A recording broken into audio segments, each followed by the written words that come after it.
ओम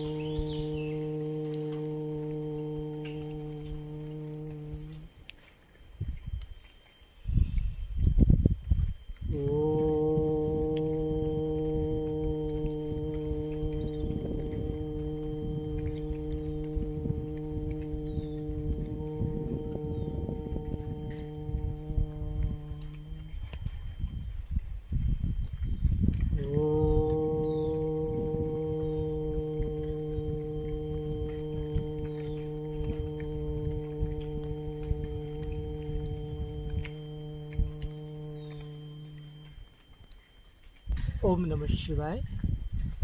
ओम मंडली परिवार की तरफ से आप सबका स्वागत है।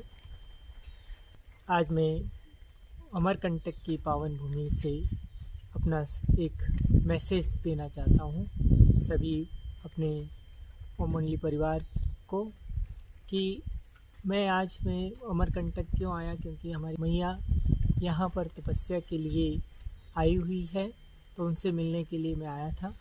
तो कुछ मैसेज हमने पढ़े थे कि भाई मैया चली गई है। मैं तो जो भी ये लिखने वालों को भी ये कहूँगा कि आप लिखने से पहले 2 बार सोच तो लिया करते हैं कि मैं किसके बारे में क्या लिख रहा हूँ।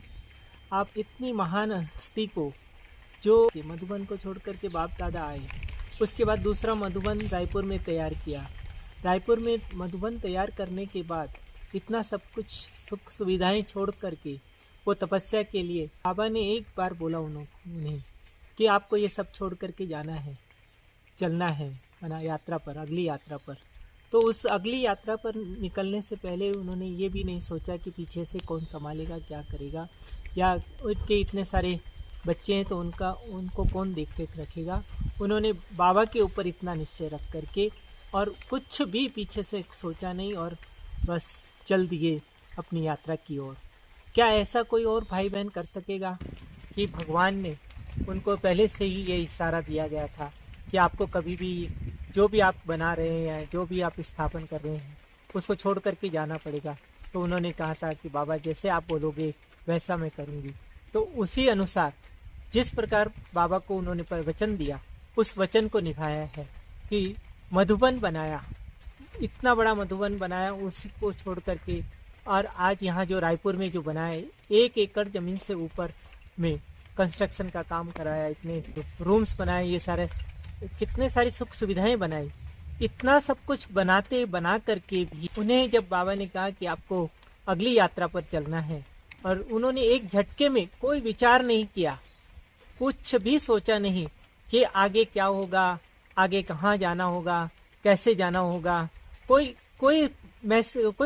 आगे का एड्रेस नहीं, कुछ नहीं, और बस घर से निकलना है।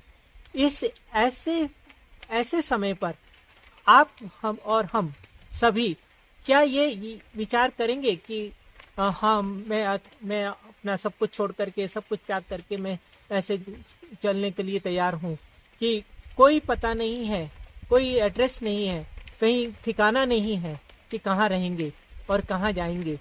तो ऐसे समय पर आप और हम सभी त्याग नहीं कर सकते। वो त्याग करके मैया ने दिखाया, और मैया ऐसे एक झटके में छोड़ा कि जैसे कुछ था ही नहीं उनके पास।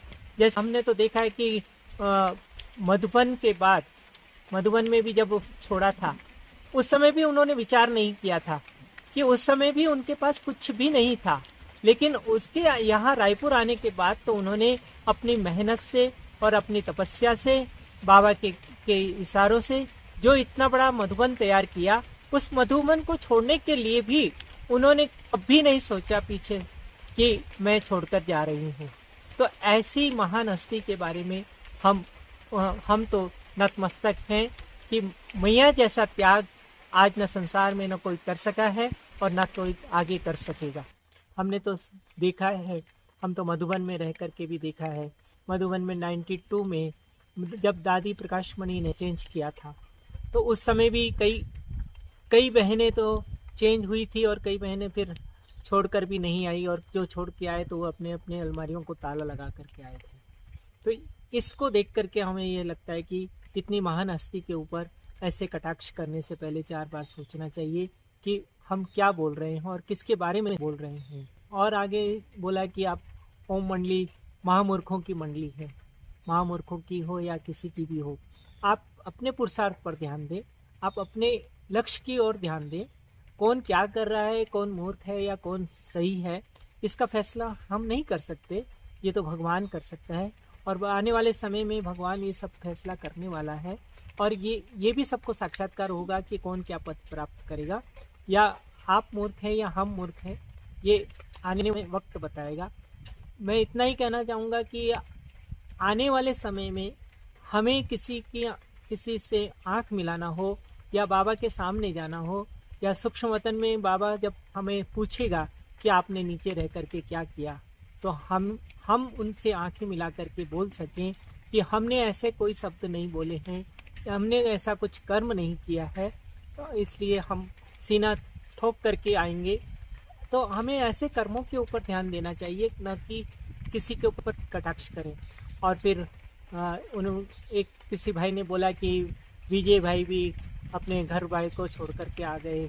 तो विजय भाई कैसे आए हैं वो हमें मालूम है, और उनका परिवार अभी लास्ट में 16 तारीख को पूरा परिवार बाबा से मिलने के लिए आए हैं और उनका परिवार पूरा सहयोगी है।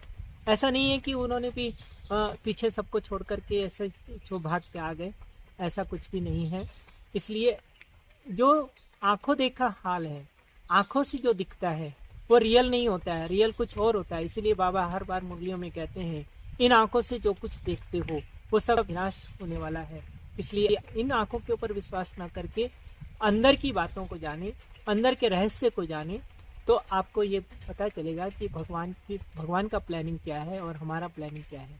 तो ये जो भी कुछ हो रहा है ओम मंडली की तरफ से, ये सारे प्लानिंग भगवान के हाथों में है, न किसी मनुष्य के हाथ में है।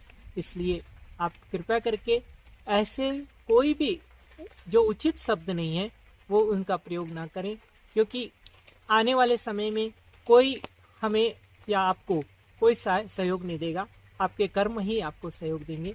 इसलिए हमें अपने कर्मों पर ध्यान देना चाहिए। ओम मंडली परिवार को भी मैं नतमस्तक हूँ कि उन्होंने हर जगह जहाँ भी लगा वहाँ पर हर व्यक्ति, हर आत्मा सहयोगी बनकर के खड़ी रही। ये हमने दृश्य देखा था माउंट आबू में, जब माउंट आबू में मधुबन निवासी और जो भी बीके भाई बहने थे, उन्होंने इतना विरोध करने के बावजूद सारा ओम मंडली परिवार एकजुट होकर के खड़ा रहा।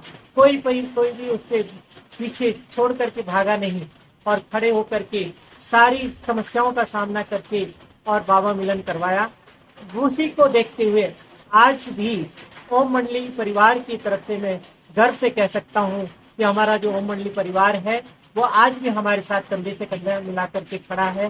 कोई भी समस्या आएगी उसका समाधान हम सब मिल करके करेंगे, और हम सब मिल करके इस यज्ञ को जिस रीति से मैया ने सींचा है उस यज्ञ को वैसे ही सींचेंगे, वैसे ही फलीभूत रखेंगे। और ये हमारे परिवार की एक एकता, अखंडता दिखाई देती है कि हमारा परिवार एकजुट होकर के खड़ा है। आज मैया के जाने के लिए भी, मैया जब यहाँ से जा रही थी उनको भी सबने शुभकामनाएं दी और सबने दुआएं दी कि आपकी यात्रा मंगलमय हो और पीछे से आप कोई भी प्रकार की चिंता न करें, हम सभी मिलकर के इस यज्ञ को आगे बढ़ाएं। और एक बात कहना चाहूँगा ओम मंडली परिवार की तरफ से कि जो भी भाई बहने हैं, अभी समय को देखते हुए, समय आगे बहुत नाजुक आ रहा है और समय बहुत कम है, ऐसा भी नहीं कहेंगे, समय बिल्कुल नहीं है। इसलिए कोई भी इन सभी व्यर्थ बातों में न जा करके अपना स्वयं का पुरुषार्थ करें, अंतर्मुखी हो जाएं और बाबा के साथ लगन से, और जो बाबा कह रहा है, बाबा जो पुरुषार्थ कराना चाहता है कि सभी व्यर्थ से मुक्त हो जाएं, तो मेरी ओर से, बाबा की ओर से और हमारी मैया की ओर से यही संदेश है कि व्यर्थ से मुक्त होकर के, अंतर्मुखी होकर के हम उस बाबा की याद में ऐसे मगन हो जाएं कि अंतिम घड़ी में, अंतिम समय में हम बाबा का हाथ पकड़ करके बड़े प्यार से अपने घर जा सकें। यही हमारी भी शुभकामनाएं हैं, मैया की भी शुभकामनाएं हैं और बाबा की तरफ से भी यही संदेश है। आप सभी ओम मंडली परिवार बहुत अच्छी मीडिया के माध्यम से सेवाएं कर रहे हैं। चारों तरफ ओम का गुंजन सुनाई दे रहा है। कईयों ने ये एक मैसेज दिया है कि अब देवकी मैया चली गई है, वापस नहीं आएगी। तो हम आपसे ये पूछना चाहते हैं कि ये देवकी मैया ने कब कहा कि मैं वापस नहीं आऊँगी? वो गई हुई है अपनी तपस्या के लिए, एकांत में गई हुई है, क्योंकि इतना समय से वो बाबा मिलन करा रही थी तो उनको एकांत की आवश्यकता थी, इसलिए वो एकांत में अपनी तपस्या के लिए गई हैं और ये नहीं कह के गई है कि वो वापस नहीं आएगी। हाँ, कुछ समय के लिए मैं जा रही हूँ ये कह कर के गई हैं और वो वापस आएंगी, क्योंकि अभी बहुत से सेवाएं बाकी हैं और दृष्टि का पाठ भी चलने वाला है। कई लोग ये कहते हैं कि बाबा भी नहीं आएंगे। बाबा नहीं आएंगे। कौन से बाबा नहीं आएंगे? ब्रह्मा बाबा नहीं आएंगे, शिव बाबा तो आएंगे। तो शिव बाबा आने के लिए उनको रथ भी चाहिए। तो इसका मतलब ये नहीं है कि देवकी मैया चली गई, अब क्या होगा, कैसे होगा, क्यों होगा। तो ये सारी अफवाहें फैला करके हम पाप कर्म जमा ना करें।